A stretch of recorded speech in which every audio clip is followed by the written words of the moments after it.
Global 99.5 FM reminds our listeners that the views and opinions expressed on this show are those of the host and guests and not necessarily the opinions of the owners of Global Communications Network and the operators of Today can be the turning point in your life by making a simple decision. Fundamental questions of navigation. Where am I? Where am I going? And how do I get there from here? I invite the leaders of our planet to ask themselves these three questions before they make any crucial decisions. But if you don't make decisions, you're going to stay right where you are. We are all map makers. We are in a time of transition. If we're going to change, we have to change the direction that we're going. Our planet needs leaders who know where they want to go. When we change the direction we're going, then we want to make sure we're going in the right direction. Leaders who can see the big picture. Because if we're not, we're going to either go backwards or we're going to stay where we are. Recognizing the psychological and the spiritual shifts and changes that need to be made, often from the inside to the outside. To be able to shape your future, you have to be willing and able to change your paradigm. Complex journeys require navigation. The path to the truth is one such journey. This is your GPS. Hairstyling services provided by J.D. Edwards Salon and Spa, Palmdale Shopping Plaza, Madeira Street. Accessories provided by Chevette Williamson Jewelry. Standout jewelry for standout women. Good afternoon, one and all, and welcome to GPS Global Paradigm Shift on Global 99.5 FM. I am your host, Michelle Malcolm, and as always, it's a pleasure to be in your company today. Thank you so much for tuning in and making GPS a part of your afternoon. So today is Hot Topic Tuesday, and originally I figured since this is Independence Week, I was going to do a show of a hot topic that's, somehow related to independence. And so I was going to talk about sovereignty. And then it happened again. Another murder here in the Capitol last night. And I'm like, okay, yeah, I got to put sovereignty to the side because this is serious. Last week, there were 8 murders, 7 here in New Providence, 1 in Grand Bahama. In 1 week, 8. So you might say, okay, that was just a bloody week, and we pray God, things slow down. Well, they picking up where they left off. I mean, right on the bot, beginning of the week, boom, murder. What in the world is going on? How have we come to this place where it's almost like you're expecting it? Or even if you're not expecting it, the shock value is pretty much diminishing.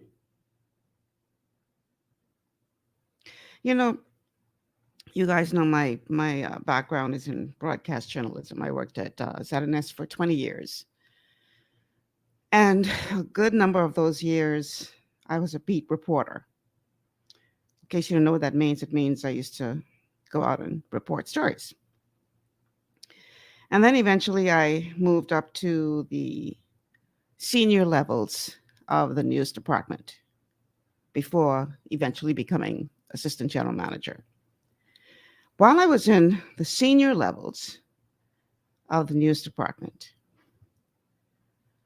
I took it upon myself to be the reporter who would work the murder beat.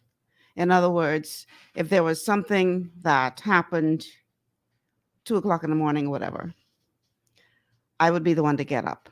Because we had a limited staff. I didn't want to have to burn out my reporters. And so we would assign like a rotation for the cameraman. But I was the one who the police had my number on speed dial. So oftentimes I'd be in my bed at 3 o'clock in the morning, phone ring, and I say, oh God, what happened now? Miss Malcolm, we got another one. I said, okay. Jump in my bed and I go to the murder scene. And I, in my years as a reporter, saw a lot of carnage. I could tell you some gruesome scenes that I saw. But it wasn't until, the thing is, you wonder how the police could constantly be dealing with all of these, bodies and murder and all these horrific scenes. I figured it out, but I kind of figured it out too late. And what I mean by that is there was this one particular murder of a preschool teacher. Her body was found in the middle of the road, out in the, that dark area of once you turn off the McCarty Road and you're heading towards, what would that be, Cowpen? That dark corner. Well, her body was just dumped in the middle of the road. And the way it was discovered is because a car ran over her body, and then they called the police to say there's a body in the road. So I get this call in the middle of the night, and they got up to go cover this murder scene. And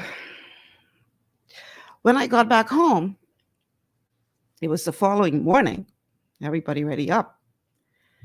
And they were like, what happened? Because they were used to me having to get up and go cover these things. And so when I started to describe to them what that was, and I'm just, describing it to them, and I saw them looking at me kind of strange. And then finally my brother says, so what did that do to you to see that? And I said, what you mean? He said, I didn't bother you. By then, I had seen so much carnage. Because I tell you the truth, in some instances, we got to the scene before the police, which means we saw some stuff we shouldn't have necessarily seen. I remember this one particular murder scene. I will never forget this as long as I live on Paradise Island. We just happened to be on Paradise Island for another assignment. And as we drove over to the island, we saw this big commotion in the parking lot. And as a reporter, sort of like the police, our instinct is to run to the problem, not run from it. Our instinct is, boy, they look like news over there. We got to go see what's going on. So we showed up on the scene. The police hadn't arrived as yet. And there was this young man who had been shot multiple times in his vehicle. I'll never forget it. He was shot through the head a couple of times. His body, the rigor mortis had already set in. And what amazed me was that his hands were sort of mid-air. But because rigor mortis he just was frozen in that position. I don't want to get too graphic. Needless to say, that was an horrific scene. We got there before the police, so we saw it all. So when my brother asked me that question, that ain't do nothing to you to see that? He's like, what you mean? That ain't bother you? I said, no. He said, because something wrong with you, And that's when I realized that I had seen so much of it. I had become desensitized to the degree, and that's how the police could do this. I'm telling you. That's how they could do this. You see so much of this that you become desensitized to it. My fear, even though the typical Bahamian is not seeing the carnage per se, But my fear is that we as a society are becoming desensitized to this frequency of murder. It's like, oh yeah, another one. Okay. You might watch a live for a couple of minutes and then go watch something else. Yeah, another one. That's a frightening position to be in. When my brother brought that to my attention, I was like, wow, because I hadn't even thought of that. And I made a conscious decision at that time. It's probably too late, but I made a conscious decision at that time that I would not expose myself to that again. I would still go out and cover the crime beat, but I didn't make it a point to try to see what I didn't need to see. Because until my brother said that to me, I did not realize that I had become desensitized to this violence. And keep in mind now, that was back in the 80s. Killing spree. A height of the drug trade. They was finding bodies left, right, and center. I mean, this was killing spree. So there was a lot of it. I was talking to one of my colleagues today. When I say colleagues, somebody who's also in the profession, and from another station, and she was telling me that the reporter who had been covering a lot of stuff for them told her that this was really starting to bother him to see all of this. So I begin my show with that because, like I said, I am really concerned that we as a society are becoming desensitized to this. And that is a very frightening place to be, because once that happens, then the question is, are we going to not care to fix the problem if seeing the problem no longer bothers us? So on Hot Topics today, we're talking about this horrific increase in murders, specifically and in general, the uptick in crime. And what we as a society, as a community, as a people, need to be doing, what our governments need to do, what our police force needs to do, what our churches need to do, what the homes need to do to try to address this menacing problem. Because I'm telling you, people, you can become desensitized. And I am afraid for this nation if we as a collective get to that point. So obviously I want to hear from you today. The telephone numbers to call 326-0271, 326-0271, 326-0271, and 326-0272, 326-0272. Now, the Minister of National Security, Wayne Munroe, gave a statement to the media talking about this increase in murders. Pretty much it's just been, as of late between, the majority of them obviously here in New Providence, and I think one last week in Grand Bahama. And so here's what the Minister of National Security had to say as to why he believes, the reasoning he believes we're seeing this, and what the response is from the government or law enforcement agency level. Let's go to that. This seems to be an epidemic, a pandemic, not quite yet, but an epidemic of young men deciding that they can't settle things peacefully, to decide that they're going to adopt the lifestyle of killing. The approach to that, we're arming the police to catch them who have decided that. But what the public needs to focus on is we must get young men, particularly in young people, into positive things. A lot of the reports you would have seen from this month, have been a number of occasions, people on bail, people who may have had cases that have been resolved. As I say, it's difficult to say that it's retaliation as opposed to somebody continuing in the same lifestyle that is high risk and exposes one to this type of behavior. The police, as I say, are very good at doing their investigation and getting to the bottom of what it is all about. Now, getting to the bottom of what it's all about just tells us what is motivating these people. But again, the ultimate mark of stopping it is to prevent people acting on the motivation. The police have introduced saturation patrols. We hope to get some more assets. We hope to get some more patrol cars. You need patrol cars to do saturation patrolling. 3 or 4 have come in. We hope to take delivery of more in this month through to August to equip the police with the necessary tools to do these patrols. So is that the answer? More police cars? Will more police cars and greater police presence stop this increase in crime and murder? Because quite frankly, the police can't be everywhere all the time, 24/7. And whereas I believe that there are programs that the police can put in place, community watch and all these different things, they can't do this by themselves. They can't be everywhere all the time. It's impossible. If somebody has it within their heart to do something like this, at most and at best,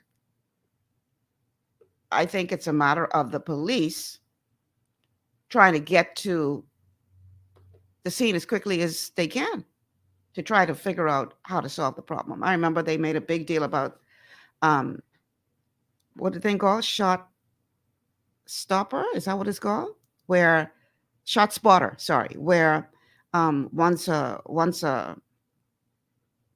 shots go off, they're able to pick up the area really quick and get to the scene a lot faster. That's great, but that ain't stopped the shots from going off. So, what again do we need to do? Because I say we, because this is all of our problem. You may say, oh, Michelle, that's them bad boys killing each other off, because the majority of persons, I think last week, more than half the persons who were killed were out on bail for murder. So your argument might be, oh, Michelle, man, that's just some bad boys killing each other off. Let them kill each other off, and that's one less. Well, see, the challenge with that approach is that bullets don't have a particular name on them. So when these fellas nowadays shooting off these automatic guns, these automatic weapons, and bullet spraying, those bullets don't have names on them.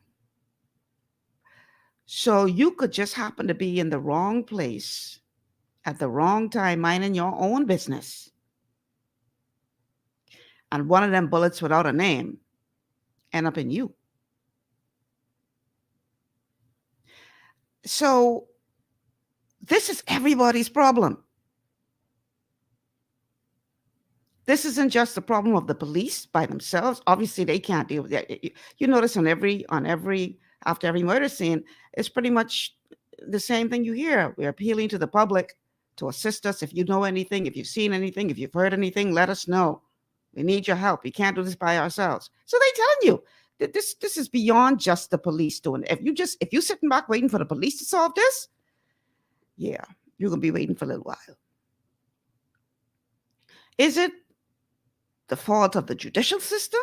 Because both the police and in recent times, the national security minister have been crying out for the judicial system to, work faster. Police are frustrated because they catch these boys, get them before the courts, and then the next thing they know, they're out on bail, out in the street again. So it's frustrating for them because it's like a revolving door. So is the terrible backlog of our court cases a major part of this problem? Is the church falling down and not reaching these troubled young people? What's happening with the family structure? Are we failing them there? Is it outside influences that are causing these young people to have such little regard for life? I heard somebody say, well, they listening to all this violent music and And I listened to that, when I was younger, and I ended up killing nobody because I could have separated the difference between, entertainment and reality. But here's the challenge. For many of them, that is their reality. Many of them are living in conditions where that is their reality. So it's easy for me to say, well, it never crossed my mind to kill somebody. Well, I've never grown up in that environment. And I'm not trying to find an excuse for these young men. But clearly, they need some help in terms of conflict resolution. They need help with finding ways to express their feelings. They need help with gainful employment, finding something constructive to do. All of this, I believe, plays a part in what we see happening today. So let's talk about it. The numbers to call, 3260271, 3260271, 3260272, 3260272. Want to hear from you on this topic. What are your thoughts as to what we as a collective need to do to end this carnage? We cannot simply stand by and let it happen because it's happening on our watch. And we're getting to the point now where,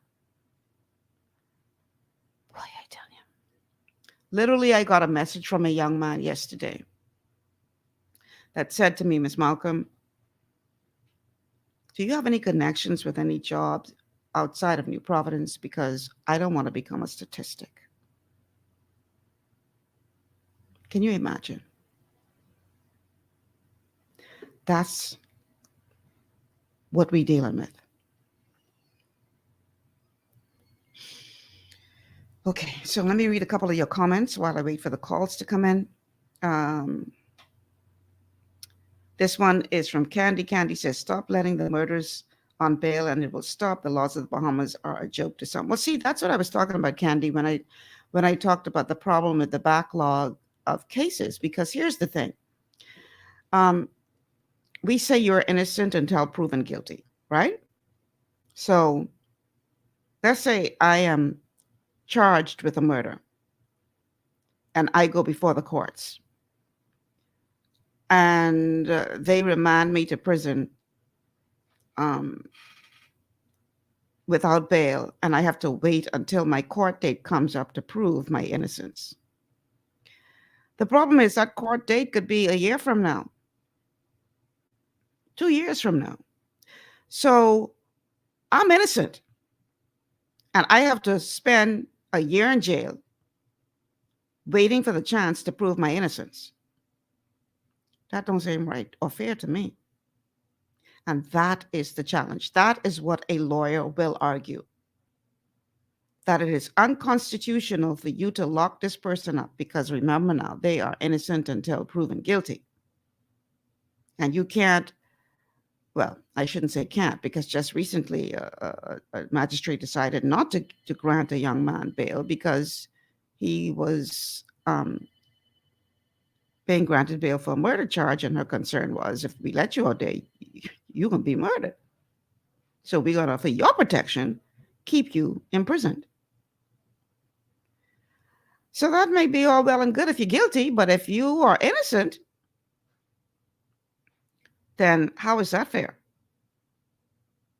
So again, does it mean that we have to find a way to, once and for all, deal with this backlog of cases? I heard the Minister of National Security, Wayne Monroe, talk about in the news just this week about how some defense lawyers use stalling tactics. And so they hold up, with these stalling tactics, the process of the trial. And he said, judges need to take control of their court and realize that they don't have to grant a motion just because a defense lawyer or any other lawyer asked for it. Because in his view, many of them are just stalling tactics. So that's the challenge with that, Candy. How is that fair to someone who really is innocent? To be locked up for a year, 2 years, waiting on their opportunity to prove their innocence. That's the challenge with that approach. Now, maybe you might want to say, okay, we have a 3 strikes and you're out rule. What does that mean? Well, even that is a lot, but let's say this is your 3rd time coming before me for a similar offense, then you get no bail. I don't know how constitutional that is. I don't know whether a lawyer would be able to successfully argue against that. But if you keep coming back to me for the same offense over and over and over again, then maybe I should be able to say, okay, this is your 3rd strike. You ain't getting no bail. Stay in that jail until you could come out and prove your innocence whenever your trial comes up, whenever that may be. Is that the answer? Adrian says, watching from Switzerland, this is the millennial wave. They have no value for life. Oh, boy. Adrian says, stop, I'm going to shock these people. I guess you were talking about earlier in the show. Adrian, it is what it is.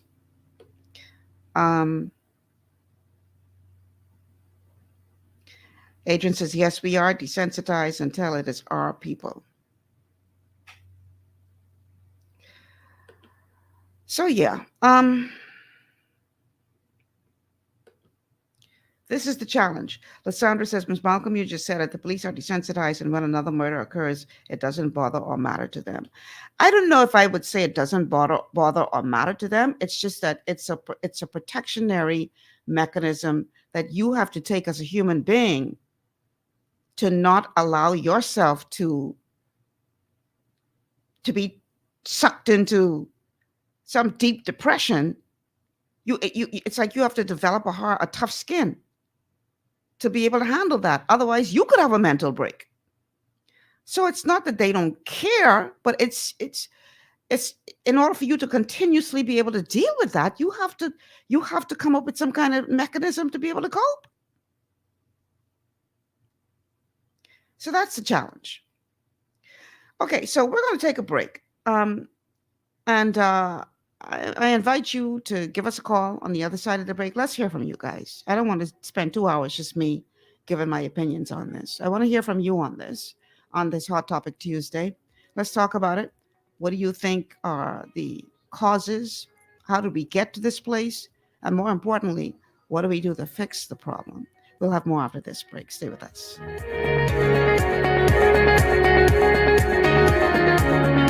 Understanding your microbiome, also known as your gut ecosystem, can change everything you thought you knew about nutrition, digestion, immunity, and metabolism.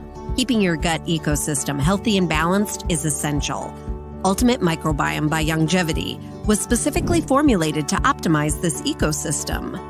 It provides the advanced support your gut needs through prebiotic, probiotic, and postbiotic supplementation. Our unique blend of probiotics includes Lactobacillus and Plantarum, healthy bacteria that can help prevent harmful bacteria from taking over your gut.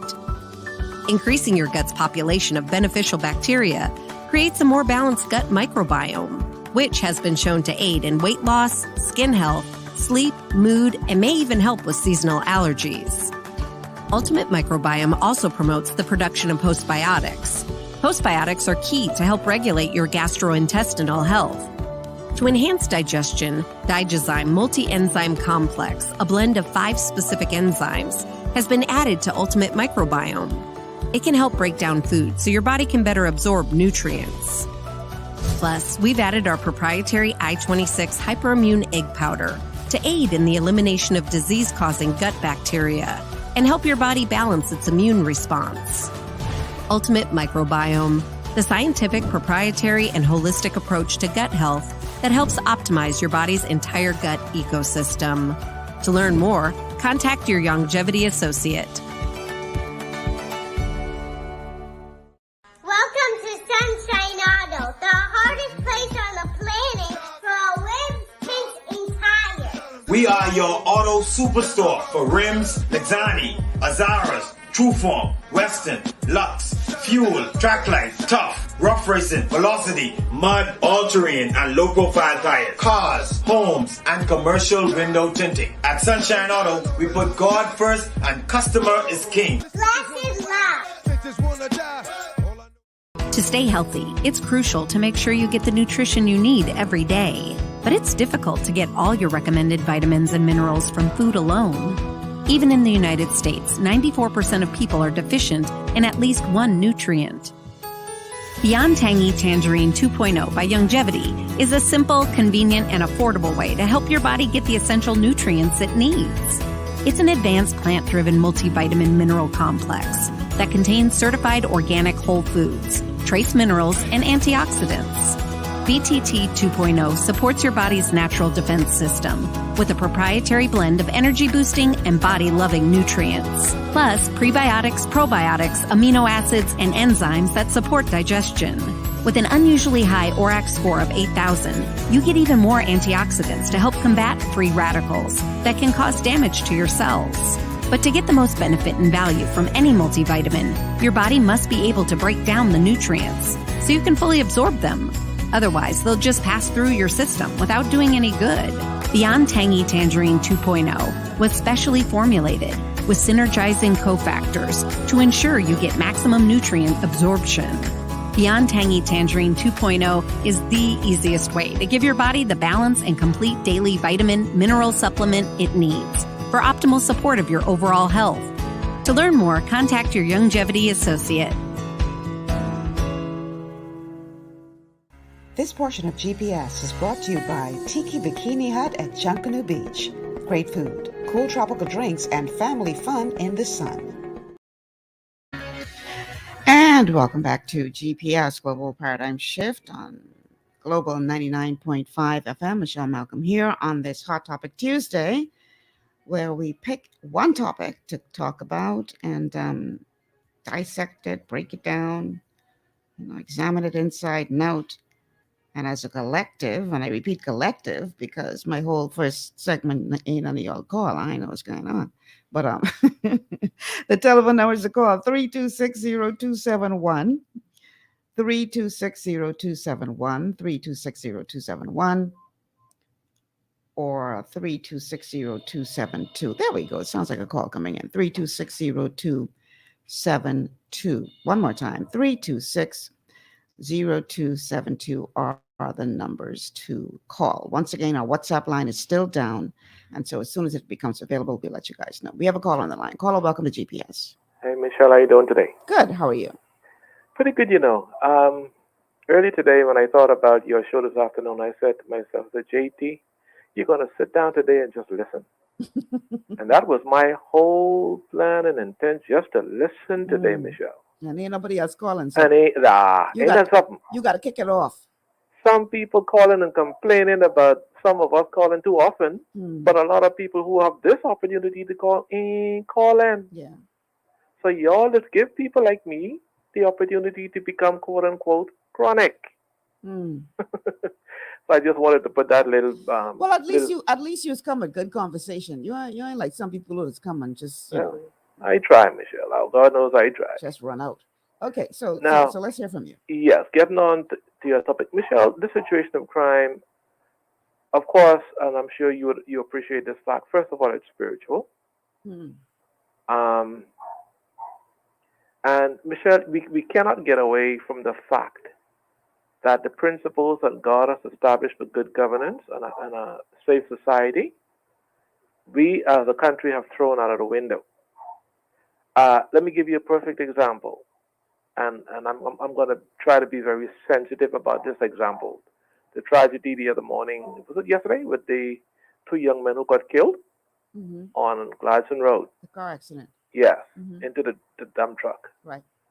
Now, from all appearances, Michelle, there seems to have been excessive speeding. Well, I mean, if you saw that vehicle, my God. Okay, then. Well, and me being physically unable to see could come to that conclusion, and I even literally seen it. Right. My point is, when we do not abide by the law of the land, these are the things that happen. Young people of today have this notion that they are invincible. Not just young people of today. In all Well, fairness, young people in general. okay, yeah, I'll accept that correction there. But my thing is, when you hear the old folks used to say years ago, be careful of the company you keep. Birds of a feather flock together, or rather, you're known by the company that you keep. Okay, and haste makes waste. Better late than never. What you sow, you're gonna reap. These truisms are principles that God has established, Michelle, that you and I, as human beings, can never get away from in terms of living by if we want to live successfully. When I hear a lot of young people in particular, but people in general say, man, those were the olden days. These are modern times. I cringe for one simple reason, and that is because I'm hearing them say, we don't want to rule, we don't want to be disciplined, we don't want to have manners, we don't want respect shown for us anymore. We don't want to show respect to nobody. We want to do things the liberal way. Everything buck up goes. Michelle, the country is falling apart right now, our country, and oh my God, the United States is really imploding. You see that mass shooting they had yesterday in Chicago? When I saw, I said, the Bahamas unfortunately is following suit. Garbage in, garbage out. A lot of the violent movies, a lot of the violent songs that have been produced, people are living off of those things. They've gotten them into their spirits. The devil has now taken control of their souls, and the devil is running havoc on their lives, through their lives rather, on society. Michelle, it's when justice is not swiftly done, the Bible says, the heart of man grows. I don't remember the exact quote, but we become prone to doing more evil. Yeah. The government of the day is at fault, ultimately at fault for the crime. Pardon? In which way? Well, I'm going to explain that, and that's why I'm saying ultimately, Michelle, because at the end of the day, God has given human government, the institution of government, the authority to rule, to carry out His righteous laws, as one would see in 1 Timothy chapter 1, verses 8 through 11. I can't quote it, but that's the scripture where God has given guidelines for what human government or human laws are supposed to be, civil laws are supposed to be based on. And when government does not carry out capital punishment, like God has established it, then vigilantism, murder for murder by the individual citizen, becomes the order of the day. That's what I believe is going on now. When you have lawyers frustrating the judicial system by way of these delayed tactics, that is what is frustrating the system. When you have people who are apparently and obviously, and I say apparently and obviously guilty, because many of them are so guilty it's not even funny. And I'm not talking about those who are maybe guilty now, Michelle. I'm talking about the obvious, absolute, without a shadow of a doubt, guilty. And yet you're going to find lawyers getting up and saying innocent. These things are frustrating the judicial system. These things are making the common man on the street angry and indeed insensitive to what's going on in the country. Justice has unfortunately taken a vacation in the Bahamas. Michelle, my grandparents, Alpheus and Rita Miller from Orange Creek, Cat Island, were both murdered. Both at the same time, murdered. Wow. On November 20th, 1978, on Carmichael Road. To this very day, my grandparents' deaths have not been given any justice. I'm so sorry. Wow. Okay? To this very day. Because of some alleged, and I have to say alleged because I was 15 at the time, I wasn't in the court. But this is what came back to us, the family. Alleged corruption by officers of the law. Okay? Hmm. Now, Michelle,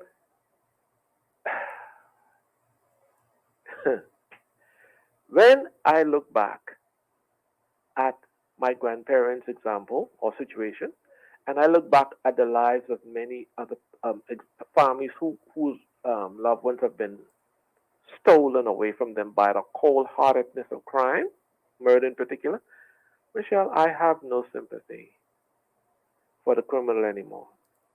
I have no sympathy for them. They have no regard for your life. They have no regard for my life. They have no regard for the life of any law abiding citizen. So no regard should ever be shown for them. God says in Genesis chapter 6 and Genesis 9 verses 6 and 7, if a man takes the life of another, by man shall his life be required of him. That's when God instituted capital punishment, Michelle. But I hear these bleeding heart liberals going around talking about persons who support the death penalty are barbaric, or what they call it, bloodsuckers and all of that stuff. That's a bunch of demonic crap. God is the one who established the death penalty, not me, not civil law, not constitution. But some would argue that's Old Testament and that we under new. Oh, hey, Jesus Christ was suffered capital punishment, and he was the beginning of the New Testament. Mm-hmm. So if the Savior of the world, who was innocent, suffered the death penalty for something he was not guilty, why should you or I, who would have committed a crime worthy of death, not suffer? See, a lot of people will always try to excuse, Michelle, wrongdoing by trying to dismiss what the Bible teaches, because either they don't want to see the punishment done or they don't believe that it should be done. You know the saying that goes around here? If some people, if they like you, they will lie for you. Mm. And if they hate you, they will lie on you. Mm. That's a serious commentary for this country. I mean, we are supposed to be living by Christian values, like you read yesterday from our country's preamble. Mm-hmm. But even a lot in the church, a lot of the behavior and the attitude in the Christian church leaves a lot to be desired. No doubt. We have poor examples all around. Michelle, but to that end, let me just say this, because people like to point fingers at the church and the bad apples in the church. Yes. You calling yourself a pastor and you doing this and you doing the next. And see, that's why I don't fool with church and I don't fool with church people, because all y'all is a bunch of hypocrites. Well, here's the thing. You got a lot of bad doctors out there. Yep. A lot of bad doctors. Every time somebody go in there operating theater, they ain't coming back out. Bad doctors. Mm-hmm. But we don't swear off of the medical profession because you got some bad doctors. Exactly. But you see, Michelle, a lot of people sway off of God because of the hypocrisy they see in the church, because they're being fooled and lied to by the devil. No, the devil is not going to attack the medical industry, because the medical industry isn't saving souls from hell. But anytime you see the church is doing good, and there's much good the church has done, and yes, there's been some hypocrisy in the church, but the devil will always see. The devil is the one who's causing all of these problems in the world, But he's got so many people fooled that they can't see that it's the devil that's causing all of the destruction on this planet. And he is causing a lot of people to blame God or blame other people. Well, here's the thing. I can let you go, JT, because we have another caller. But here's the wonderful. thing. Here's the thing. When you're talking about blaming God, and you're right. People, how could there be a God foolishly of love? And wrongly? How could there be a God of love and he letting this happen? Well, here's the thing. Another call coming to you right now. Here's what we need to realize. If I invite you to my house and you say to me, I won't come to your house, you could take your invitation and go. Mm-hmm. I'm not interested in coming to your house. And then something goes wrong and you blame me because you didn't accept my invitation. How can I put it this way? That is a Here's the thing. mm, If you believe in the story of creation, etc., and I do. mankind was given dominion over this earth. Yes. We were supposed to have dominion. That was the way that it was originally intended. Yes. The first, we lost our caller. The first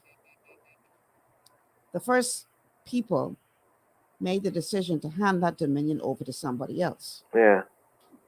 Right? Mm-hmm. They handed that authority that had been given to them to someone else who Yeah. has no love for them, no love for you, no love for me. Right. And we perpetuate this by constantly saying, I don't want to have nothing to do with you, God. I don't want you in my schools. I don't want you in my government. I don't want you. Let's keep this separate because I don't want to have nothing to do with you. Mm-hmm. But then when something go wrong, they blame you the God. first person they blaming. Ain't that something? But how you got allowed to stop? Hold on now. Or he gave you dominion. Exactly, and you gave the dominion. You take the dominion and gave it to somebody else. That being and the then devil. on top of that, you tell him, I won't have nothing to do with you. Yeah, so how you could blame him for the wrong? Yeah, for the wrong that you caused on yourself because you gave up the authority. I don't get that. I don't get that. That's just how wicked the devil is. That's the world we live in. And Michelle, I was doing my best to keep your company and tell somebody else call us. So yeah, is anybody else? We still talk too long because the person is hang up. Oh Lord, my apologies. But thanks for calling, JT. You're welcome, dear heart. Call if you want to call back. I'll take your call now. I apologize for that. I just had to get that in. Yeah, we say we don't want nothing to do with God. I don't want nothing to do with God. And then when something go wrong, oh God, are you gonna let it? Man, you're schizophrenic. Well, what on you could say you will have nothing to do with God, and then when something go wrong, you blaming God. That's a decision you make. We have a caller? All right, let's go to the phone lines. Caller, welcome to GPS. Hello, caller. It's Malcolm. Hi. How you doing? Excellent. How are you? Just like you were saying, God gives man dominion over this earth. Mm-hmm. God said, I already can do what I had to do now. Do what you got to do on this earth. I've been reminded of a story. There's a boat was out sailing and the boat developed a leak. Mm-hmm. And the man them on the boat say, man, get a gold can and when you get the gold can, bail out the water and the leak will stop. Mm-hmm. So they go and they bail out the water, and the leak stops for a little while, and then as they sail on out, it starts again. One uneducated man say, Captain, come here. Let me tell you all how to fix this boat. Take the boat out of the water and fix the leak. You understand me? Mm-hmm. So in there is what I'm saying. To stop that water, whether you bail the water, but whatever you want to, you have to take that out the sea, take it on land. Fix the original problem. Yeah. And the problem solved. Right. Until it's too much educated people. They trying to say they fixing this, they fixing the next thing. And the problem still ain't getting solved. Mm. See? All we doing is bailing water. That's all we're doing. Mm. But when we put the microscope on some of these government agencies and stuff like that, and you turn the light on, they're just like roach running this way and running the next way. The problem need to be fixed. It ain't God. God say, now, I give you all dominion over to do what you all have to do. And then we run back, we running back, oh God, we holding prayer meeting, we holding street service, we holding revival service, and believe that gonna fix the problem. No, sir. It can take more. That all of doing that is good, but we need more on that. We know what to do. We know what the problem is. We know who's our neighbor doing this and doing that, but we don't have nothing to say. Not only our neighbor, our own children, bringing things in the house which you know they ain't wake for. Because it's benefiting you say nothing and turn a blind eye. Exactly. When you read Proverbs chapter 13, verse 11, it tells you when a child backtalk their mother or father, It tells you what is going to happen. We see these things. We see what is happening. When I allow my son to bring any alcohol or stuff in my house, that means I dump and I don't do it, and I allow him to do it. What more respect you want there? Yeah. All right, caller. Well, thank you for calling. We have Okay. another call on the line. Thank you so much. I really appreciate the call. Hello, caller. Welcome to GPS. Hi, caller. Caller, are you still there? I could hear them in the background, but they ain't saying nothing. Hello? Yeah, you on the air. Oh, Michelle. Okay. You know, the same thing the gentleman talking. That's where I can start out from. Mm-hmm. Go home training. You said something earlier about I was driving, listening to you. You said you didn't live that environment because certain things you couldn't do in your home in front of your parents. So it's the home training. The Bible said a child left to himself would bring shame to his mother. He said, withhold not the correction from the child. If thou beatest with rod, he shall not die, but you're going to deliver his soul from hell. And what I'm saying, Michelle, like the gentleman said, when I was growing up, I even couldn't bring a pencil in the house that didn't belong, that my mommy didn't give me, because I didn't have my father, my daddy, my grandfather, and my mom. You couldn't bring nothing home. Another thing, back then, our parents knew our friends and our friends' parents. We knew them. They knew them. And so if we don't get that home straight, then we can have problems in society, the school. Then once you teach values and morals in the home, and guess what? The church reinforced. This happened years ago. Then the school reinforced that which you were taught at home. So you're not being taught no more morals and values, no more. You know, certain words when we were growing up, you couldn't bow down and say you lie. You had to say you stereo, you fib. And any word come out your mouth that's, child, you want me to take this dishcloth and wash your mouth out? And they ask you to take that dishcloth and say, let me wipe this plate out your mouth. So, but today, children and parents, they're competing with one another. They dress alike. They go to the same nightclub. Well, they drink together, Michelle. A part of the reason for that is you got a lot of kids having kids, so they ain't finished with their youth yet.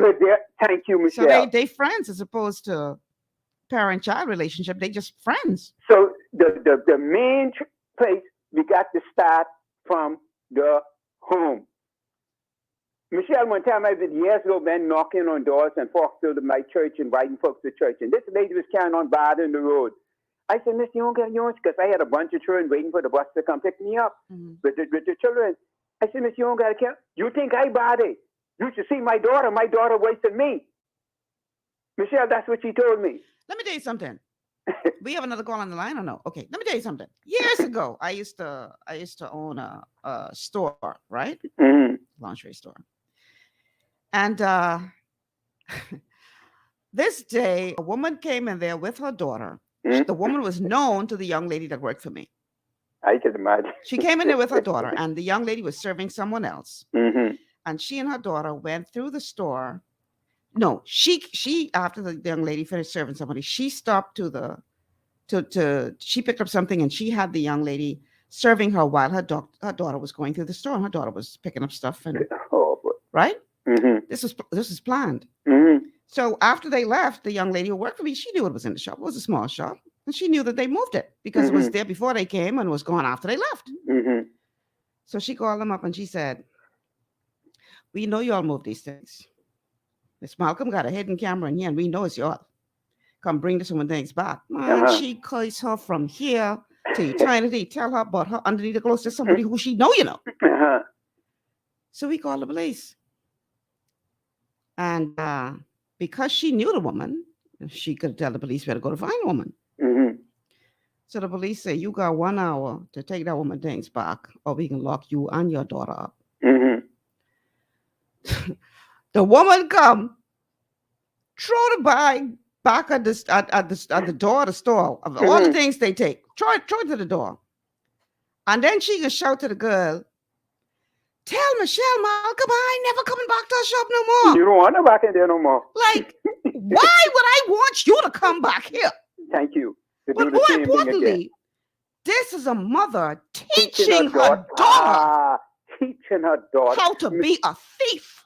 See, Michelle, that's what it is now. And she got attitude because we call the police on them. For wrongdoing, for stealing. And Michelle, that's the problem right now. Like someone said earlier, your child ain't working to let you neither your daughter, neither your son. But they can bring a flat television, they can bring you a phone, they can stick $500 in your hand. Where you getting it from? You're not working. Then another thing, Michelle, is the enforcement of the law. You check the age brackets that are picking up these high-power guns, 45, 9mm. Check the age bracket out of these children. So I'm saying, Michelle, if you get catch with the AK-47, that's an assault rifle for war. Just for having it, that's 30 years. For each bullet in the magazine, that can be another 5. That's just have it in your possession. But if you discharge that gun, it can be another 5 years. Until you put that law into effect, these young folks, you check them on the road, they got their hand done shooting somebody back. Pow, pow. They were trained that way. Though. Here's the thing. I ain't disagreeing with you, right? But here's the thing. What about the fellas who bringing it in the country? See, that's Michelle. That's they have to get to the root to it. Michelle, we don't manufacture guns. They're not coming on the airplane. So how they getting? How many entry ports we have in this country? Plenty. Think about it, Michelle. How many entries ports that we have that yachts just pull up to your home or pull up to the dock? The custom officer be there. Even the guys who bring the boats in, they have their guns. They allow from the United States. They need to declare it to the customs. But when they're leaving, do they tell the hey, here's my guns. I'm carrying the same guns I brought in. I'm taking them back with me. Do they check and find out if they're taking the guns back with them? I don't know. I want to read a comment from one of our Facebook viewers. Gaynell says, deal with the devastating social issues that are the root cause of crime and it will decrease. Anything else is moot, period. Yeah. So Michelle, this will never happen again, or these are the stuff we see in rapes and stuff. But if you enforce the law, people come, the Bible says you run it because they shall hear and fear and do no more. Because sentence against an evil work is not carried speedily, the hearts of men are set into do evil because they think they're joking. Good show, Michelle. All right. Thank you so much for calling. Wow. Okay. We're going to take a break. When we come back, love to hear from you guys. 3 who have not yet called in. Thanks to all those who have so far contributed to the conversation. The telephone number to call 3260271. 3260271 or 3260272. We are talking about this increase in crime and more specifically murders that we're seeing going on here in the capital and to a lesser degree in Grand Bahama. What gives? What do we need to do to fix this problem? Let's talk about it. We'll be back after this. Your body's immune system is under constant pressure from things like stress, lack of exercise, and toxins in the environment. It's crucial to be proactive and support your immune system with the nutrients it needs to function effectively. But it's often hard to get these nutrients from food alone. Introducing fast-acting Zinc Plus Immune Support by Longevity. Unlike zinc-only supplements, Zinc Plus Immune Support builds on the proven power of zinc and adds complementary nutrients to give your immune system extra support. Vitamin D helps balance the effects of zinc, while our proprietary blend of natural fruit and root extracts provides the extra help your immune system needs to work against daily stressors. And we've included Longevity's exclusive plant-derived minerals to give your body the minerals it needs, but can't get from food alone. And because Zinc Plus Immune Support is delivered in a great-tasting, sugar-free, berry-flavored lozenge, it encourages quicker absorption of all these nutrients into your body. Zinc Plus Immune Support. Zinc plus the extra support your body needs to promote a healthy immune system. To learn more, contact your Longevity associate. Welcome to Sunshine Auto, the hardest place on the planet for rims, tints, and tires. We are your auto superstore for rims, Lexani, Azaras, Trueform, Weston, Lux, fuel, track life, tough, rough racing, velocity, mud, all-terrain, and low-profile tires, cars, homes, and commercial window tinting. At Sunshine Auto, we put God first and customer is king. Less is love. It's gotten harder and harder to get your daily requirement of vital nutrients from food alone. Without additional vitamin and nutrient support, your health and well-being can suffer drastically. That's why Z-Radical was specifically formulated. It combines a blend of antioxidant-rich vitamins, minerals, and botanicals with the protective powers of fucoidan to help fill the gaps from lack of nutrients in your foods. The core of Z-Radical is fucoidan, a naturally occurring polysaccharide that helps stimulate immune reaction, protecting you against inflammation and oxidative stress. We harvest this powerful mineral-rich nutrient from brown seaweed, harvested only from the world's most pristine ocean waters to ensure the purest quality. It's then extracted using cold process technology to ensure maximum levels of bioavailability. Then we add essential vitamins that help to protect your cardiovascular and nervous systems and are crucial for optimal immune and neurological function. Z-Radical also includes a proprietary blend of delicious antioxidant-rich fruits and berries. This great-tasting combination helps your body combat free radical imbalances that can contribute to a variety of degenerative conditions like arthritis and heart disease. Z-Radical. Experience the power of fucoidan with antioxidant-rich berries, 8 essential vitamins, and more to provide you with potent health benefits. To learn more, contact your Longevity associate.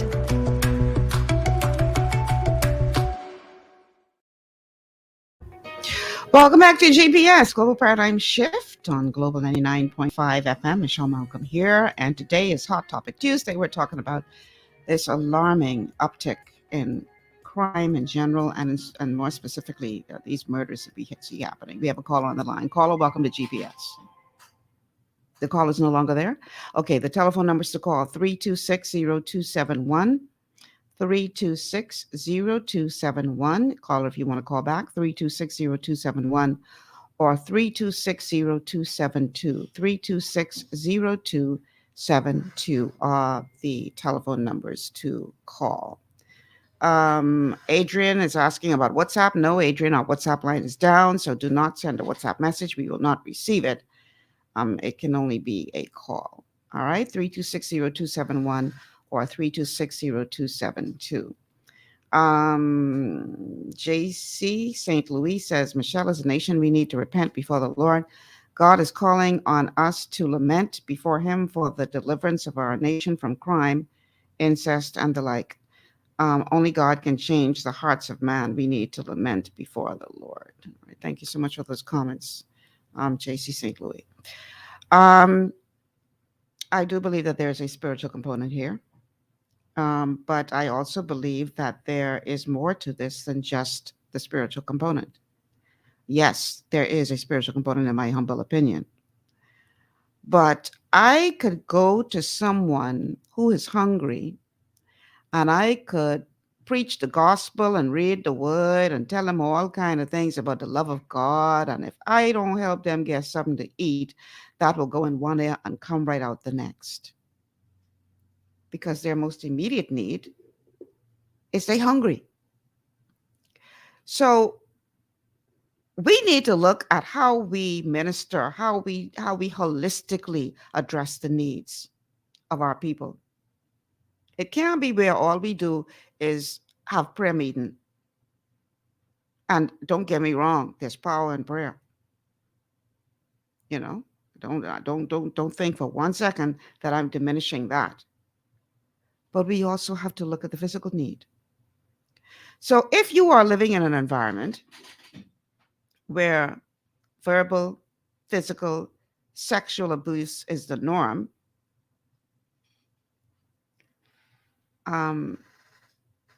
I need to also look at how to address those needs, to help them to deal with those challenges and pain and trauma. Trauma is the word I'm looking for. Trauma in their lives. While I pray and tell them about the love of God. Because what we really need to realize is that For some people, as believers, we the only Bible they ever gonna see. They ain't gonna pick up no Bible to read, but they looking at your life. You saying, I'm a believer, so they looking at you to see the love of God through you. I was watching, y'all know I got caught right into that Johnny Depp Amber Heard trial. I was hooked on that like an addict. And I subsequently watched a lot of videos, about Johnny Depp and all this kind of stuff, interviews he would have done over the years. And he said something in one interview, and I was like, my God. He was talking about how he was 6 years old, and one of his uncles was a preacher. And he would see his uncle get up in church and preach, these fiery sermons. And then his uncle would leave church, and the man of God became a son of the devil outside the walls of the church. And at 6 years old, he decided that this whole religion thing was nothing but a bunch of BS based on the behavior of his uncle. How many other people out there are not hearing what you have to say, are not hearing what the church has to say because they're looking at your life and your life is not lining up with what you're saying? Now, early in the show, I talked about how, you don't swear off of all doctors because you got some bad doctors. And unfortunately, this is what people do. People blame God for the bad actors in the church. But I thought that was really sad to hear him say that. Because if you look at his life, talk about Johnny Depp, he has since said that, he's not doing drugs and alcohol at the level that he is because it's fun. He's doing it because he's trying to numb pain. Because he too grew up in a home where there was a lot of trauma. So he's trying to numb pain. And I dare say that the one thing that can help him numb it, he swore off at 6 years old because of the behavior of a hypocritical pastor who just happened to be his uncle. Now, let's bring it to the Bahamas. How many pastors, and yeah, I go in there today, in the pulpit here in the Bahamas, sexually molesting children? I go in there today. A very dear friend of mine died several years ago from AIDS. He was an openly gay man. And, he used to tell me some things that used to leave me with an intense headache about who was actively involved in that lifestyle, but yet preaching in the pulpit. And I used to say, man, I don't want to hear no more, man. I used to literally leave him with a headache. And he would always say, no, you need to know, because you're living in a fantasy world. You need to know.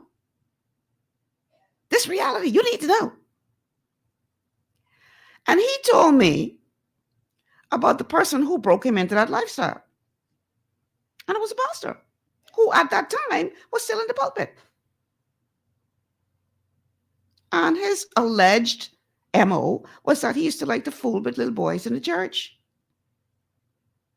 And I guess, he was able to do it for so long because, parents trusted him with their children. You're supposed to be leading our children to the Lord and all these kind of things. So they trusted him. And, I guess he figured, well, these little boys ain't got no disease. So he just ran through a bunch of little boys in the church. So how many men walking around as homosexuals because they were molested by that particular pastor who was supposed to be leading them to God? Y'all know me, I ain't holding back.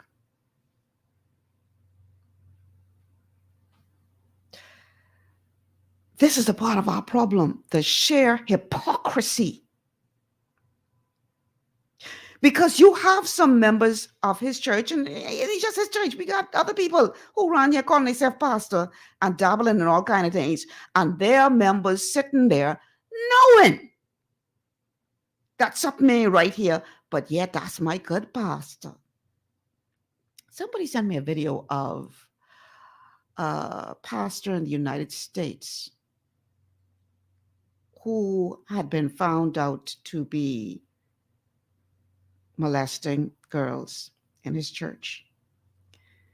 And he was about to step down, and his church was applauding him. And one of his victims got up and said, I cannot do this any longer, and confronted him about what he had done to her for 5-6 years.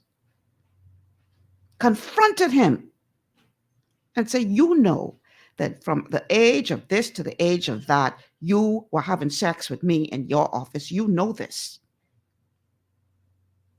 And he didn't deny it. He didn't deny it. And yet when he was leaving, the people didn't reach out to the victim. The people surrounded him, hugging him, saying, oh, we love you, Pastor. We love you. We love you. We love you. Okay. I ain't saying they got to hate the man, but what about the love for the victim? Why are we upholding and celebrating the perpetrators of these crimes just because they got pastor in front of their name, or apostle or bishop or whatever it is? Meanwhile, the damage that they have done to these young people continues to follow them for the rest of their lives. What about that? See, these are the kind of conversations we don't like to have. Oh, Michelle, why you saying these things? And you think it's right for you to be saying these things? Well, somebody got to say it. Doggone it, we know it's happening. Because that's crime. And we talking about crime today. And so it's not that I'm only pointing fingers at the church, because that's going on in the homes of some lawyers, where they having sex with their daughters, ruining those girls' lives. But because you a big-time lawyer, everybody pretending they don't know what's going on. But that's a crime. We have become experts in this country at sweeping the garbage under the rug and pretending it ain't there. Only problem now is so much dirt, so much garbage up underneath that rug that it's piled up to the degree that the rug can't even touch the floor anymore. And all you're seeing is this garbage that we think we're doing a good job of putting away. And then what about the white collar crime? Because, we like to point fingers at the boys who got the guns in the street. Oh, we quick to condemn them. But you got some of these big-time people around here wearing suits and robbing people blind. Only difference between them and the boy on the street is the boy on the street got a gun. But they robbing people. But you ain't supposed to talk about that. These things, no, that's taboo. Don't talk about that. Listen, man, we got so much work to do in this country. It's just, I don't know. Any telephone numbers to call. I want this just be about me talking. Telephone numbers to call: 3260271. We had a caller who dropped off, right? Caller, what happened? How come you ain't call back? 3260271. 3260272 are the numbers to call. Siobhan says, Michelle, I have a few survivors lined up to speak on that topic. DM. Okay, check you after the show. It's really sickening. The criminality that we allow to fester in this country. Because we either too afraid or too ashamed to deal with it. And meanwhile, our young people especially are walking around a shell of what they should be because of all the trauma and abuse that they are experiencing. So I often say, instead of looking at these young people and what's wrong with them, we need to ask what happened to them. Because something happened to them to turn them into the monsters that some of them have become. They wasn't born like that. Something happened to them. And all of these things we have to look at and consider when we're talking about how to fix this problem of crime. We can't ignore it any longer. We can't. We got to face the music, people.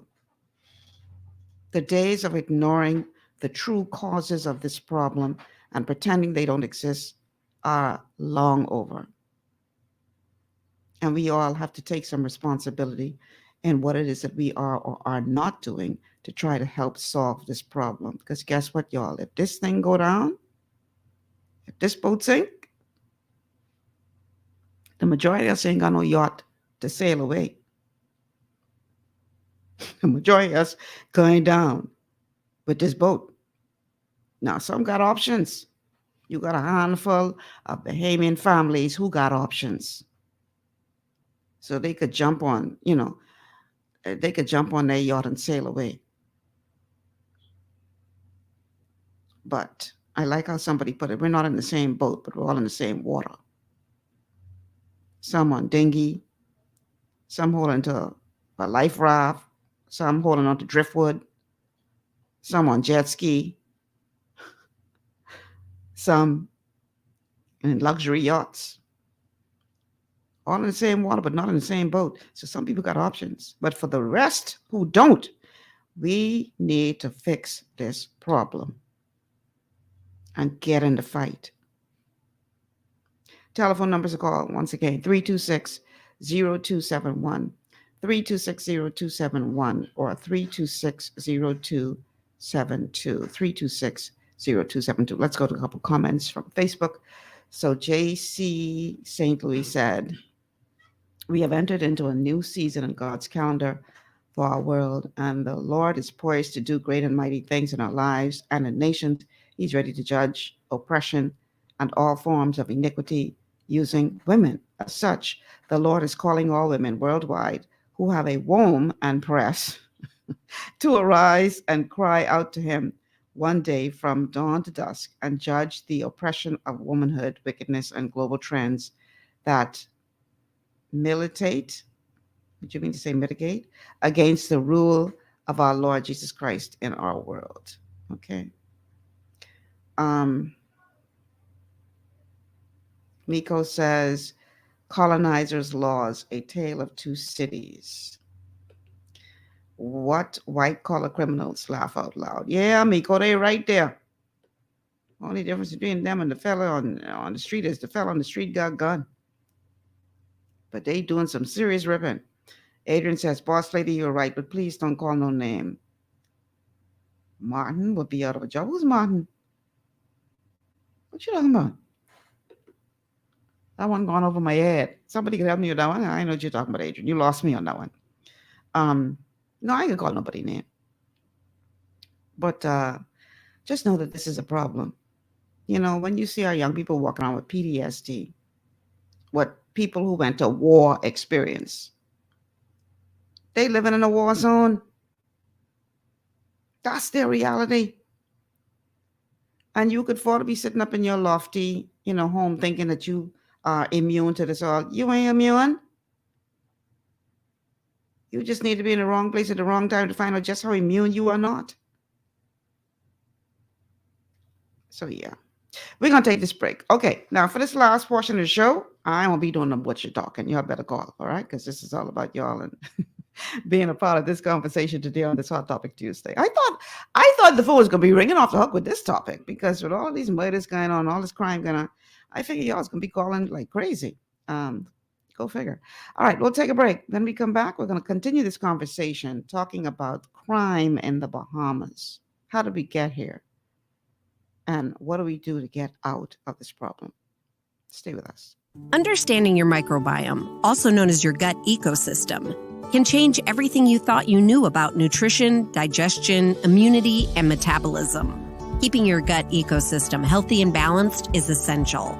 Ultimate Microbiome by Longevity was specifically formulated to optimize this ecosystem. It provides the advanced support your gut needs through prebiotic, probiotic, and postbiotic supplementation. Our unique blend of probiotics includes Lactobacillus and Plantarum, healthy bacteria that can help prevent harmful bacteria from taking over your gut. Increasing your gut's population of beneficial bacteria creates a more balanced gut microbiome, which has been shown to aid in weight loss, skin health, sleep, mood, and may even help with seasonal allergies. Ultimate Microbiome also promotes the production of postbiotics. Postbiotics are key to help regulate your gastrointestinal health. To enhance digestion, Digizyme Multi-Enzyme Complex, a blend of 5 specific enzymes, has been added to Ultimate Microbiome. It can help break down food so your body can better absorb nutrients. Plus, we've added our proprietary I-26 hyperimmune egg powder to aid in the elimination of disease-causing gut bacteria and help your body balance its immune response. Ultimate Microbiome, the scientific, proprietary, and holistic approach to gut health that helps optimize your body's entire gut ecosystem. To learn more, contact your Longevity associate. Welcome to Sunshine Auto, the hardest place on the planet for a rims, paint, and tires. We are your auto superstore for rims, Lexani, Azaras, Trueform, Western, Lux, Fuel, Tracklight, Tough, Rough Racing, Velocity, Mud, All-Terrain, and low-profile tires, cars, homes, and commercial window tinting. At Sunshine Auto, we put God first and customer is king. Blessed love. To stay healthy, it's crucial to make sure you get the nutrition you need every day. But it's difficult to get all your recommended vitamins and minerals from food alone. Even in the United States, 94% of people are deficient in at least one nutrient. Beyond Tangy Tangerine 2.0 by Longevity is a simple, convenient, and affordable way to help your body get the essential nutrients it needs. It's an advanced plant-driven multivitamin mineral complex that contains certified organic whole foods, trace minerals, and antioxidants. BTT 2.0 supports your body's natural defense system with a proprietary blend of energy-boosting and body-loving nutrients, plus prebiotics, probiotics, amino acids, and enzymes that support digestion. With an unusually high ORAC score of 8,000, you get even more antioxidants to help combat free radicals that can cause damage to your cells. But to get the most benefit and value from any multivitamin, your body must be able to break down the nutrients so you can fully absorb them. Otherwise, they'll just pass through your system without doing any good. Beyond Tangy Tangerine 2.0 was specially formulated with synergizing cofactors to ensure you get maximum nutrient absorption. Beyond Tangy Tangerine 2.0 is the easiest way to give your body the balance and complete daily vitamin mineral supplement it needs for optimal support of your overall health. To learn more, contact your Longevity associate. This portion of GPS is brought to you by Tiki Bikini Hut at Junkanoo Beach. Great food, cool tropical drinks, and family fun in the sun. And we are back on this Hot Topic Tuesday. We're talking about this very alarming increase in murders that we see here in the capital, as well as to a lesser degree in Grand Bahama. 8 last week, and they start off this week where they left off. 1 last night, and I pray that I don't know. But yeah, this is a problem, y'all. And this is what we're talking about today. Possible solutions. How do we fix this problem? We can't just let it spiral out of control like this. That's not an option. Telephone numbers to call 326-0271, 326-0271, or 326-0272, 326-0272. So we have a comment from Barbara. Barbara says, this nation is in serious trouble. This trickles down from the head. Now, Barbara brings up a very, very important point. Because not only do we have the boys in the hood, I don't know, young man, they call it the hood anymore? They don't call it the hood no more. What do they call it?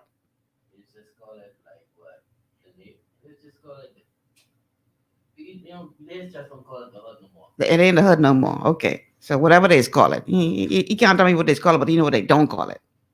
It ain't the hood. All right.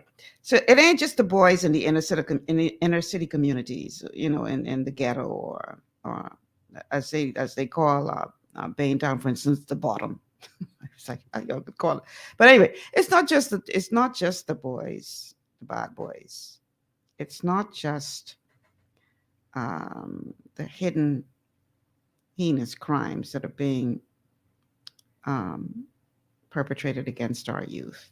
It's not just the wrong in the church that is happening in some instances, unfortunately.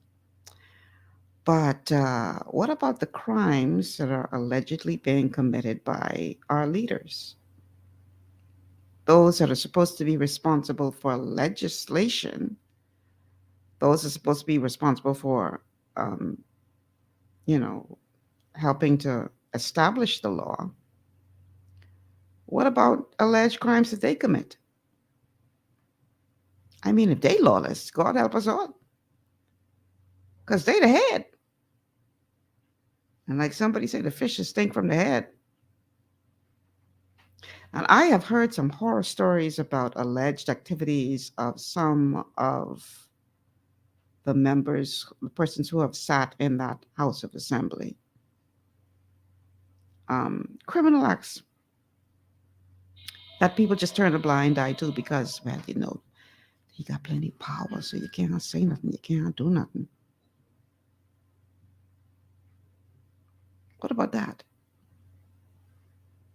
And for the record, I'm not talking specifically about one case. Right now, we have a case before the courts with a sitting member of parliament that is getting interester and more interester and interester, more and more interesting as the day goes by. We have a caller on the line. Caller, welcome to GPS. Hello, Michelle. Hi. I see you this morning. I really hear your heart, and that is exactly how I feel about what is going on in my nation. And I really believe with all my heart that as a nation, and I said this on the Facebook, if we would lament before the Lord, God is going to reveal. He's going to reveal, like you said, those who are in authority that are doing wrong. God is going to. He did it before, and He can do it for us. Mm-hmm. Because our nation is such a beautiful nation, and for us to be plagued by the crime and everything else that is going on, it doesn't sit well. It doesn't sit well with me, and I know it doesn't sit well with you and so many other people. Mm-hmm. So I just want to encourage the Bahamas, those of us who know how to pray, those of us who know how to lament before the Lord, to do so by faith. Believe and expect God to do something. Don't pray. We're not going to pray amiss. We're going to pray with expectation. Mm-hmm. And I know without a shadow of a doubt that God will intervene. He will judge as He needs to judge, and He will deliver as He needs to deliver. All right. And let me just put in one plug here. On the 16th of this month, women intercessors who have a womb and who have breasts, who know what it is to push and to carry life, we're calling on you to cry out before the Lord from 6 a.m. to 6 p.m. before the Lord for our nation. On what day is that? On July 16th. That's my birthday. Wow, you see? So we definitely on target. Because here you are talking about and crying out to the nation and pleading for answers. And this is an assignment that God has called. It's not only in the Bahamas. It's happening nationwide, worldwide. Nations of the Caribbean, in Europe, in Africa, under the movement of winning women worldwide, God has called us, and we are asking churches and prayer groups to be a part.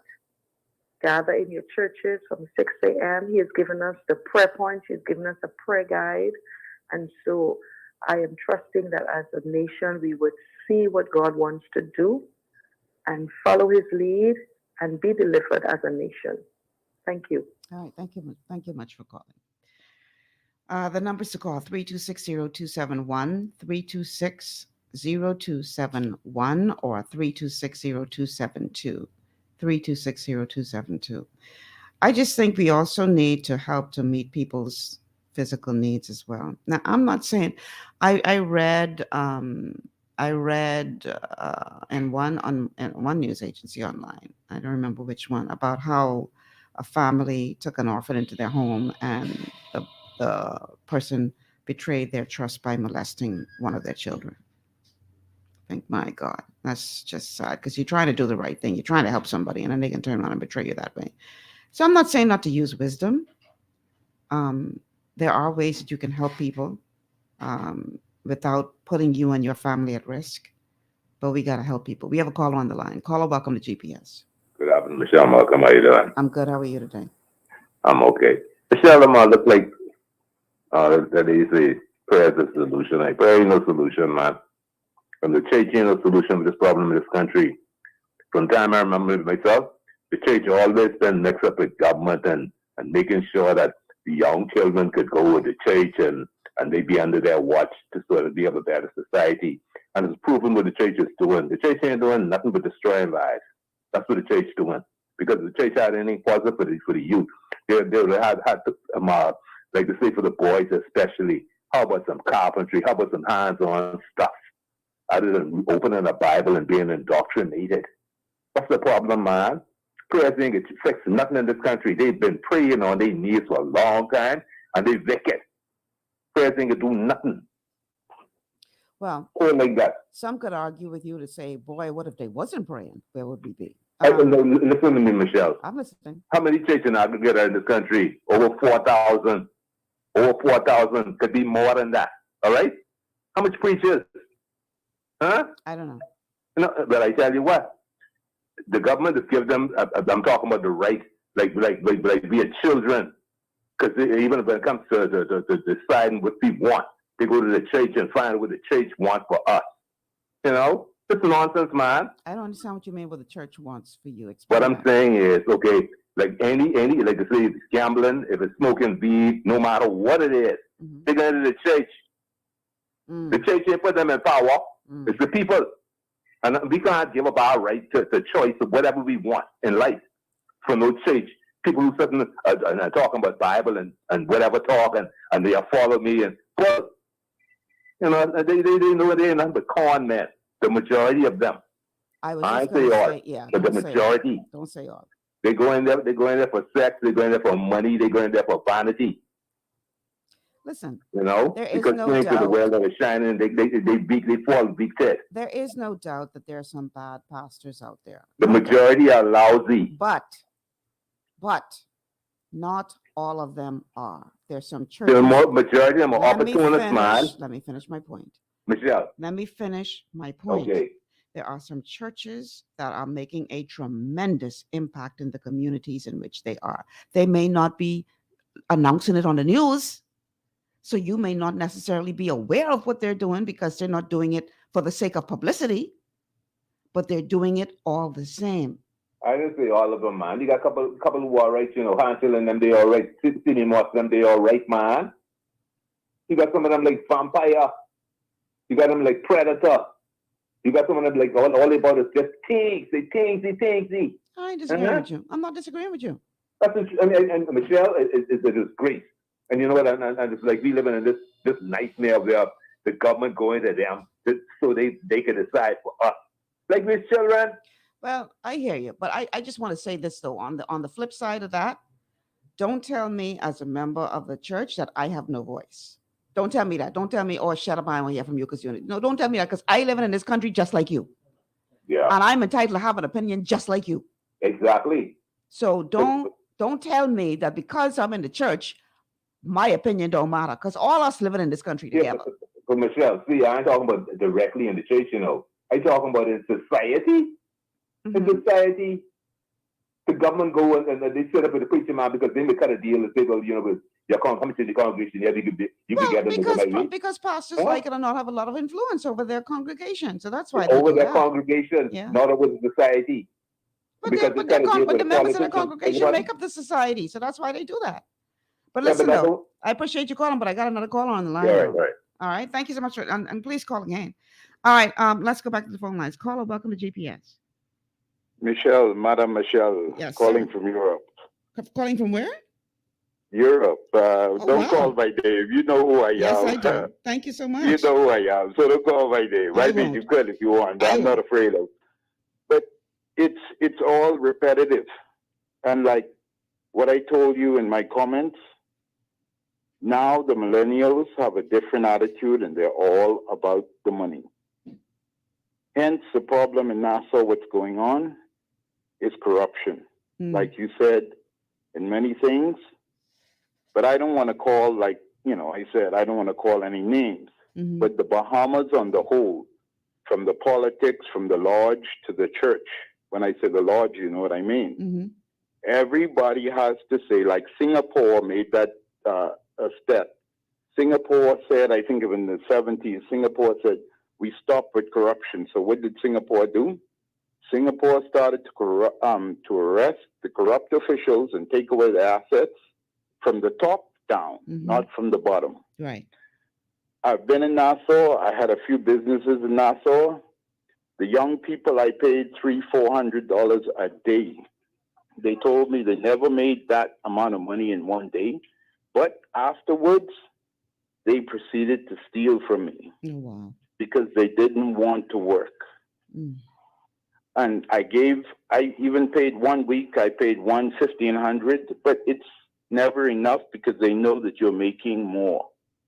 The problem, there's an inert problem with the Bahamas. What happened is not from the drug trade, but now it's all about the money. And the corrupt officials is a key. Because if I got caught with a gun today, which I had many friends caught with guns, and the politicians in the House of Assembly, their children too, I don't want to call any names. If you do certain things, you can walk away from a gun charge. Easy as day. The problem is the Bahamas need to really, not the praying. The praying, you could pray. As long as it's not your child being shot down, you don't care. But when it's a neighbor, you say, oh, well, he did something against God. He was a rude boy or a bad boy. But the Bahamas has to make a national repentance to really change. And until that happens, nothing will change. Nothing. I hear you. It's sad to say, but we can keep praying. You pray in sackcloth and ashes and do whatever you have to do. But those young people who want to get rich overnight, they will come to your house when they know that you just got paid for a big job, and they will do whatever they have to do to get the money. I mean, they will probably do more. I know it personally. Everybody who know me knows that I'm not a joker. And then the next part to that is, I shouldn't say that. Let me just shut up. Okay. But let's just focus on that. The point is, corruption needs to be stopped from the top, not from the bottom up, not from the little guy. It's from the top.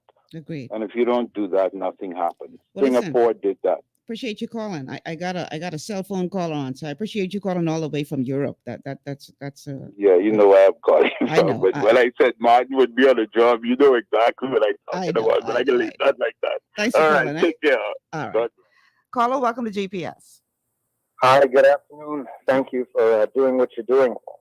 I just want to make a quick comment in really in regards to a number of callers that have seemingly bashed prayer.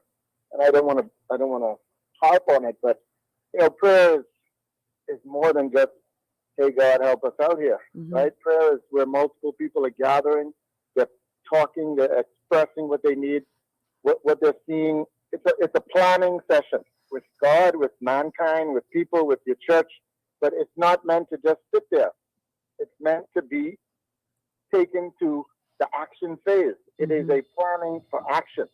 It is not just prayer and a hope. Right. It is prayer and action. Right. And so I would encourage people not to bash the prayer. I would encourage people to push the action. Those who are praying to the point of action. Right. Right. Absolutely. Thank you so much, caller. Thank you. That we have another call on the line, but there's a saying that without God, man cannot, but without man, God. Hi, go. Without God, man cannot, but without man, God will not. So, in other words, I come to you right now, Colin. In other words, he's God, but he needs your hands here on earth to do the work. Because remember now, he gave us dominion. So legally, and he won't go against his word. So if his law that he set in place is that you have to be on this earth as a human being to have dominion, then he's not going to supersede your dominion to get the work done. In other words, he needs your cooperation. Let's go to the phone lines. Caller, welcome to GPS. Good afternoon. Hi. Okay, yeah, according to that man, I want to set him straight. Probably take him a second to get off the phone. That I'm just so sick and tired of hearing people generalize or categorize all Bahamians as the same. Mm-hmm. He hired some people, he paid them well, still they stole from him. Oh, that's Bahamian. You know what I'm trying to say? Mm. I mean, I'm just so tired of it. We're lazy people, we don't want to work and all that stuff. Bahamians, most of us are waiting for the right deal because our preamble said that, we don't promote slavery. Mm-hmm. And that's what's going on in the Bahamas right now. Mm. Somebody said that if an illegal comes in and have babies at about 17, 18 years later, you got a little Bahamian on your hand now, and that Bahamian will go out and buy land, and then they'll, invite people to live on the land or solicit people to live on the land, and all of a sudden, that's owned by Bahamians. That's corruption. Okay. Mm-hmm.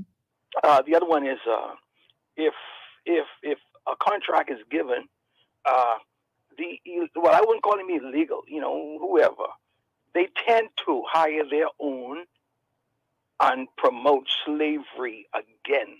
That people are living in the bush, can't afford anything, a bathroom or anything or such, and living under wages that are just ridiculous. Mm-hmm. And so we overlook that, but that's corruption. Mm-hmm. And another thing, the lady called just now. She's talking about. I mean, you even said it on your show last week. I heard you said this. I mean, word for word after Dr. P or Mr. P. In regards to why do I have to suffer because I have, these female physical parts. attributes. Yes. I don't even need to go there. Yeah. But the lady just said just now, she's calling everybody or every human being who has one for some reason to wake up and they can save the world. I find that kind of strange. You know what I mean? You know what I mean? I don't know how we got here in the first place because all you human beings who have those things, you were always here. All of a sudden you discover you got them and you could change the world all of a sudden. I disagree with that. My last point is, if I could remember, I've been rambling on so long. But one point is, we have an issue in the Bahamas, and you talk about the topic today is about the killing and all that stuff. Well, crime in general, but the murders in particular. Yes, ma'am. Mm-hmm. But check this out. I was 17 in 1971, and I used to walk from Bay Street because I worked at a place called the Balloon Nightclub. It's called Bahama Grill right now. Okay. It was a swinging nightclub, and I lived Soldier Road, Old Trail Cemetery. Mm-hmm. And I'd walk there singing and whistling, no crime. And you ask yourself, and anybody in your audience, ask yourself, what changed? We are the people are saying now we are the smallest demographic in the Bahamas. So if we're the smallest demographic, who's taking blame for all these, especially under this cloud of fraudulent, every kind of certificate you could name in the Bahamas? But all of a sudden, the Bahamas is a violent place. I challenge you. I disagree. I think Bahamians are like, the man said the other day, we are passive people. Everybody's coming here running over us. All of a sudden, we're these violent people who just killing one another. I disagree. I think it's the influx, the invasion, and the lack of protection from our governments. And Facebook is a bunch of crap. Thank you, ma'am. All right. Thank you for calling. I honestly believe that this is a multifaceted problem. I hear what you're saying. I'm old enough to remember that if you fell asleep and forgot to lock your doors, the next morning you just realized you didn't lock your door. You didn't have to worry about people coming in your house, honestly. And you know what? It's pretty much still like that in many of our family islands. I remember when I first started working in Bimini, when I moved to Bimini, I had a lunch meeting, and I had my laptop with me, and I put it on the back of the golf cart in the little basket on the back of the golf cart. And when I got to the restaurant where I was having the meeting, I completely forgot my laptop on the back of the cart. And I went into the lunch and I sat down and I ate and I talked and everything and yada, yada, yada. And then an hour later, I walked out. And when I walked out, there was my laptop sitting in the cart where I left it, in the basket where I left it on the back of the golf cart. And I was like, oh my God. And the people, the people from Bimini like, what? I said, my laptop is still here. And they said, Michelle, you ain't in Nassau, you know. This ain't Nassau, sweetie. This Bimini. We don't live like that here. And I was like, wow. Couldn't believe it. Because if that was Nassau, they wasn't just taking the doggone laptop. The card was going to be gone. Now, eventually we get to the point where the tourists used to be more than people card and things like that. It was them drunk tourists. It wasn't no behavior. Right? But I was in complete shock. In the family islands, they don't have the problems for the most part that we have here. That's where the real Bahamas is. They still living in peace. Let me tell you something. I got so comfortable living in Bimini, I had no desire to come back to Nassau. The Lord had to yank that rug from underneath me because I wasn't moving. So my friends would come, Michelle, are you coming back to Nassau? I say, for what? Who want to live there? I live in paradise. I live in peace. If 1 o'clock in the morning I feel like walking out of my villa to go walk down to the main hotel, to the casino or whatever, I ain't got to be looking over my shoulder. I ain't got to be worrying if somebody attack me. It was like a completely different environment. Here, I don't want to go out to throw the garbage after the sun go down. Because you ain't know what idiot out there waiting to pranks on you. So this is a problem that exists for the most part on this little rock. When something like this, what we see happens in the family islands, there's still this element of shock. Because that ain't how they just live. So what are we doing here on this little rock? Is it too many people jam up together? Is that a part of the problem? Do we need more development in some of our family islands so more people could go to another island to live and they could get out of this? Or is it just some kind of spirit that's resting over this island that causing these young people to lose their mind? I dare say it's more than that. Because if you look at 2 little children, toddlers, they still have love in their heart. They will still run to somebody who doesn't look like them with a different skin color and hug and embrace them. They still have love in their heart. We teach people how to hate. We teach people how to become criminals. That is conditioning for the most part. It ain't what's wrong with these young people. It's what has happened to them. Maybe start there. Maybe we need to look at fixing what is wrong with our society by asking honest questions. What has happened to them to make them into what they have become? Because otherwise, we putting Band-Aids on a hemorrhage. And it's only so long that can last before the blood come gushing out. Food for thought. Like I like to say, marinate on that. But yeah, we got to do something, y'all. We just can't keep kicking this can down the road. It's getting beyond serious. And my challenge today is for all of us. Like Michael Jackson said, look at the man in the mirror. Ask him to change his ways. It begins with you. It begins with me. That's my time, you all. Jason playing the music, so he trying to tell me something. Time to go.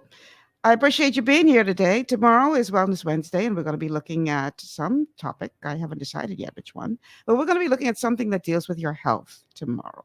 So be sure to tune in, and let's talk about it. All right? I'm out of here. Have a good afternoon.